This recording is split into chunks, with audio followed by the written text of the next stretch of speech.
Bismillahirrahmanirrahim. Assalamualaikum warahmatullahi wabarakatuh. Salam sejahtera untuk kita semua. Selamat pagi anak-anak, dan tentunya kalian mengikuti kegiatan MPLS ini dengan penuh semangat. Sebelum Bapak untuk memberikan materi tentang pembelajaran jarak jauh atau PJJ, terlebih dahulu perkenalan Bapak dengan kalian semua. Nama saya Dr. Andes Suyono, MPD, atau dipanggil dengan Pak Yono. Alamat Jalan Kalibata Timur, RT 04 RW 08, nomor 5. Pengalaman mengajar, saya mengajar bidang studi bahasa Indonesia sudah kira-kira 20 tahunan di sekolah SMP Negeri 214 Jakarta ini. Dan saya mempunyai tugas tambahan, yaitu sebagai wakil kepala sekolah bidang sarana prasarana atau Sarpras. Baiklah anak-anak, marilah kita bicarakan tentang materi pembelajaran jarak jauh atau disebut juga dengan PJJ. Dan tentunya di dalam benak kalian muncul pertanyaan, apa sih yang dimaksud dengan pembelajaran jarak jauh? Dan mengapa kita harus belajar dari jarak jauh? Dan tentunya kedua pertanyaan ini sangat menarik karena mengingat bahwa saat ini situasi dan kondisi baik di Indonesia, di luar negeri, di Amerika, di Inggris, di Cina, di India, dan bahkan memang di seluruh dunia semuanya sama, yaitu mengalami hal yang serupa, yakni adanya penyebaran virus COVID-19. Dan tentunya kalian tahu bahwa virus COVID-19 ini sangat berbahaya.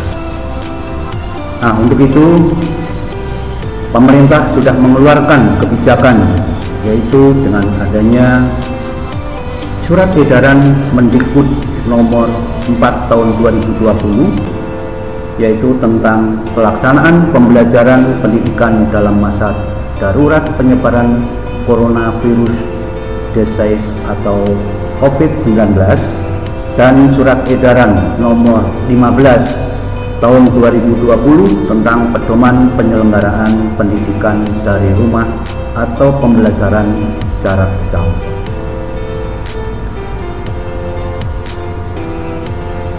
Pendidikan jarak jauh dalam bahasa Inggris disebut dengan distance education, yaitu pendidikan formal yang berbasis lembaga yang peserta didik dan instrukturnya berada di lokasi yang terpisah.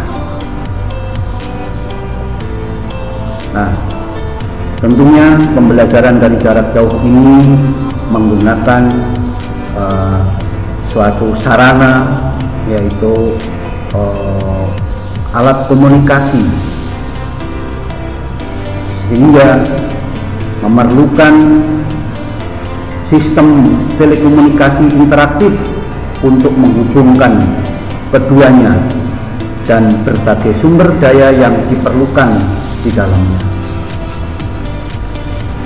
Nah, pembelajaran elektronik atau e-learning atau pembelajaran secara daring, yaitu online, merupakan bagian dari pendidikan jarak jauh yang secara khusus menggabungkan teknologi elektronika dan teknologi berbasis internet. Lalu apa perbedaan antara pembelajaran jarak jauh dan pembelajaran konvensional?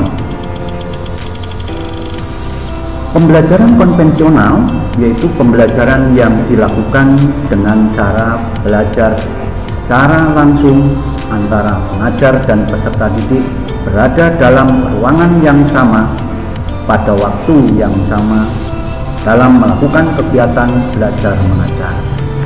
Itu kalau secara konvensional atau dapat dikatakan pembelajaran secara tatap muka langsung.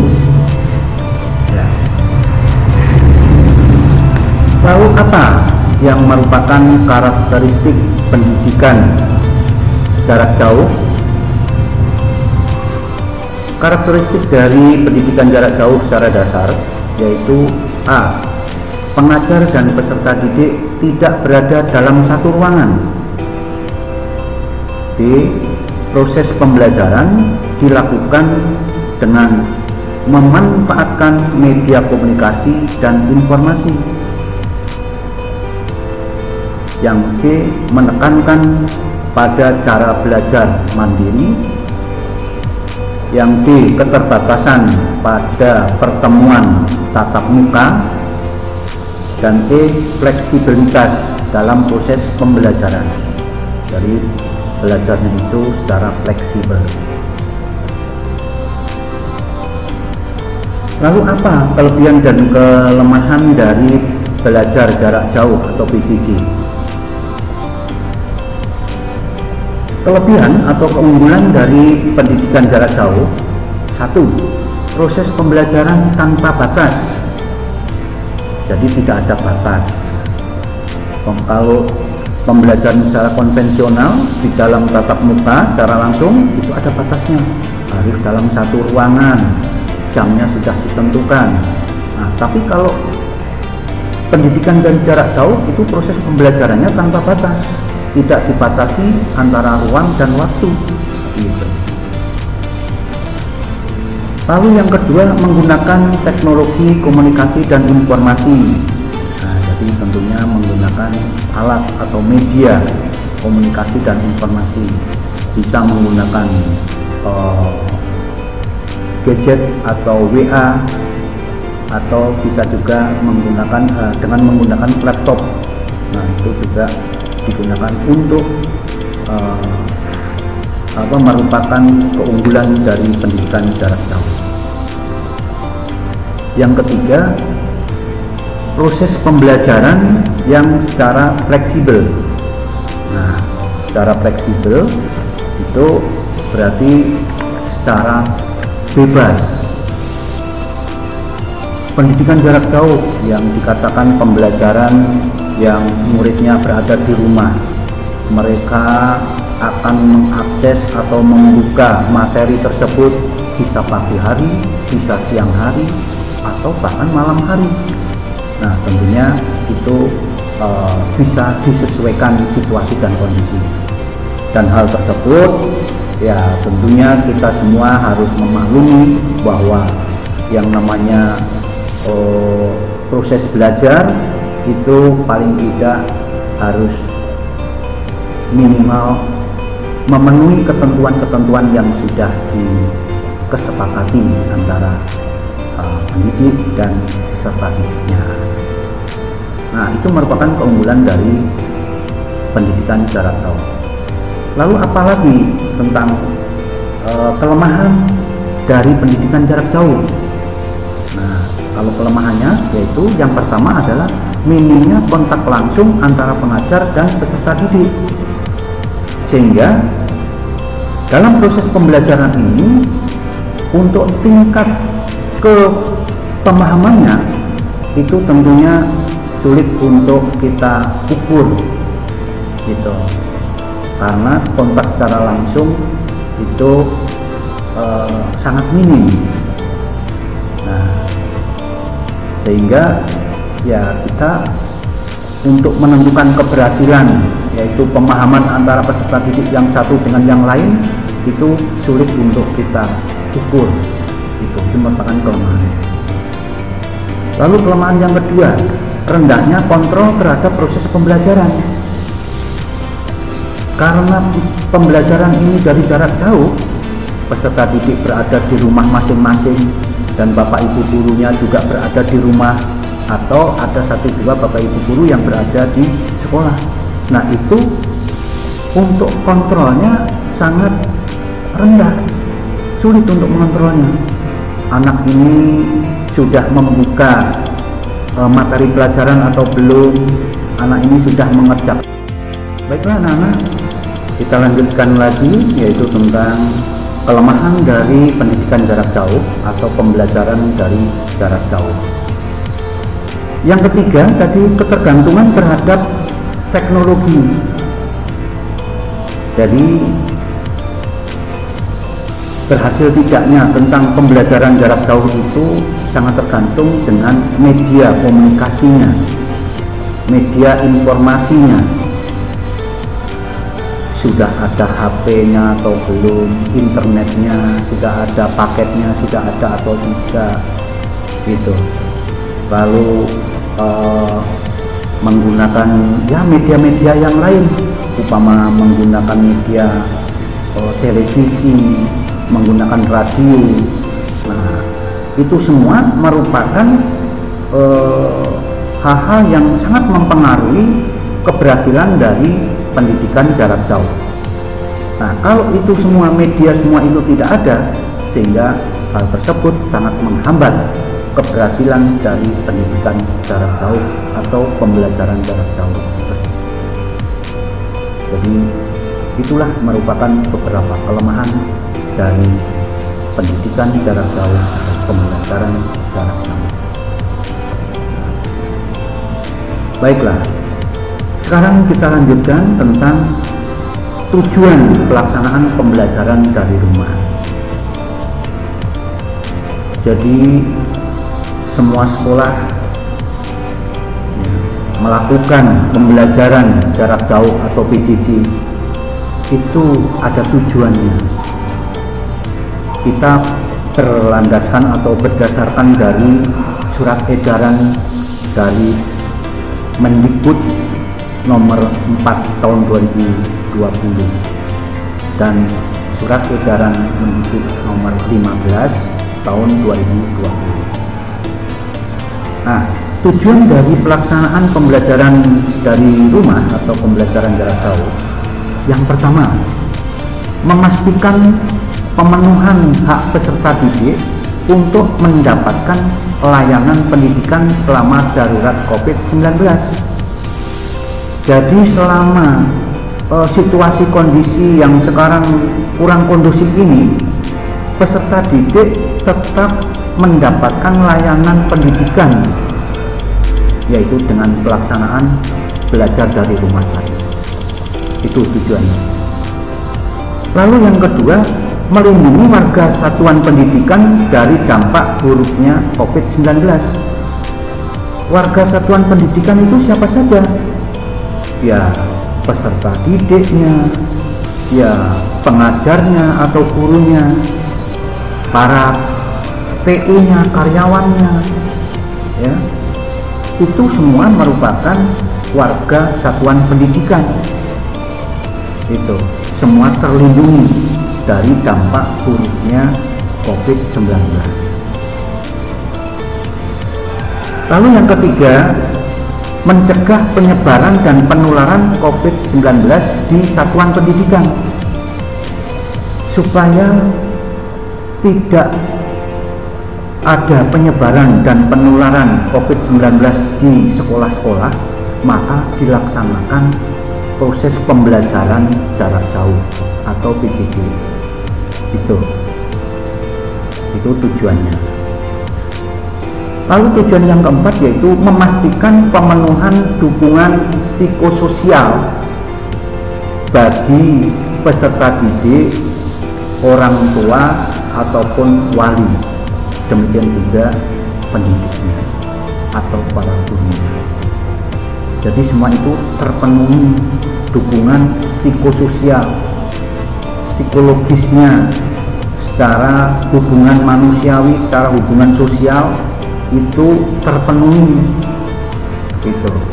Jadi supaya tidak ketakutan, anak tidak masuk sekolah, bapak ibu guru tidak ke sekolah.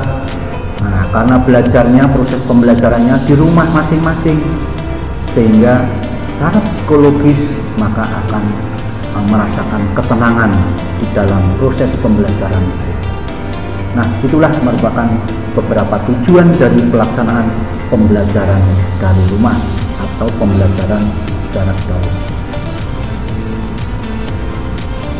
Lalu Ada juga prinsip-prinsip pelaksanaan pembelajaran dari rumah. Prinsip yang dilaksanakan dalam pembelajaran dari rumah antara lain: 1. Adanya keselamatan dan kesehatan lahir batin peserta didik, pendidik, dan tenaga kependidikannya. Itu keselamatannya itu secara lahir batin itu terlindungi. Yang kedua, kegiatan BDR atau belajar dari rumah atau PJJ dilaksanakan untuk memberikan pengalaman belajar yang bermakna bagi peserta, intinya peserta didik. Jadi pembelajaran di rumah itu intinya memberikan pengalaman belajar yang bermakna.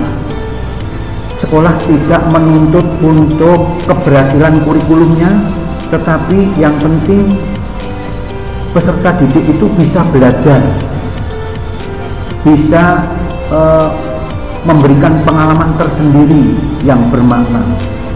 Bagaimana di rumah itu peserta didik bisa menjaga kebersihan dirinya, kebersihan lingkungan rumahnya, kesehatannya, dan lain sebagainya. Lalu prinsip yang ketiga, BDR atau belajar dari rumah dapat difokuskan pada pendidikan kecakapan hidup. Nah, itu tadi.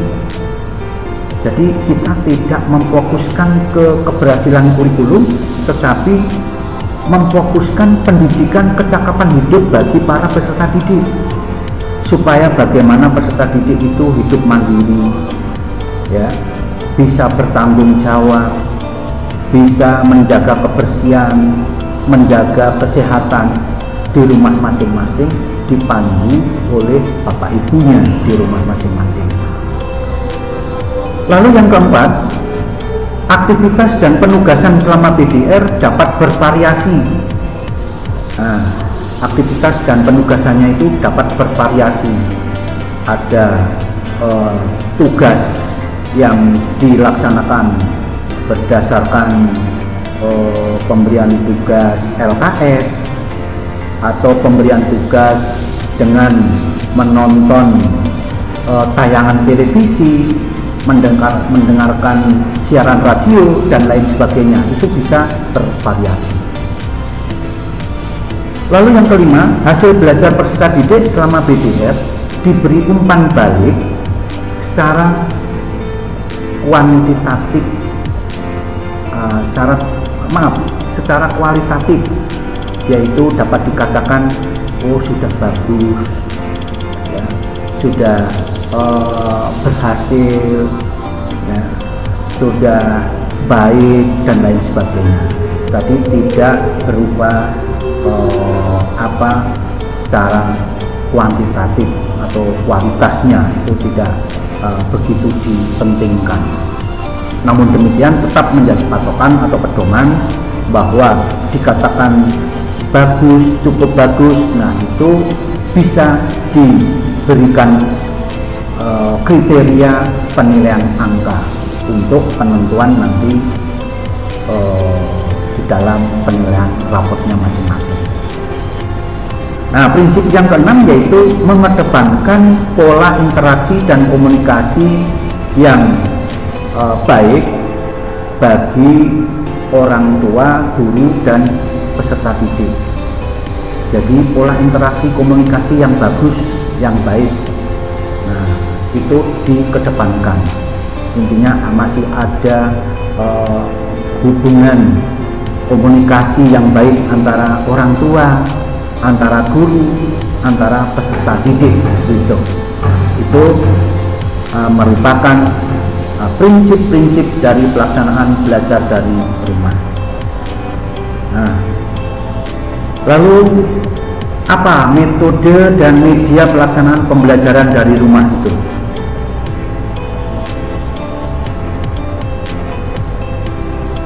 Metode pelaksanaan pembelajaran dari rumah atau BDR atau disingkat juga PJJ itu merupakan pembelajaran jarak jauh